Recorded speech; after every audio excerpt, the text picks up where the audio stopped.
నువ్వైనా నేనైనా దేవుని చేతిలో ఒకటే.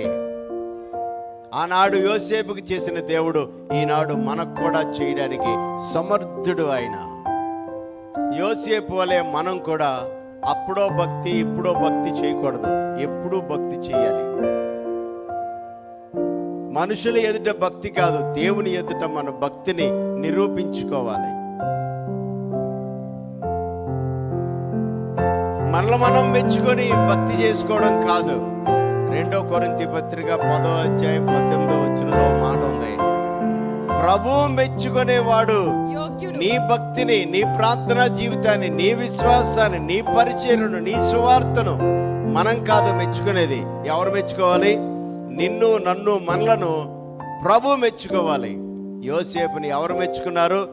ప్రభు మెచ్చుకున్నాడు కనుక తన పరిస్థితులన్నీ మార్చేశాడు.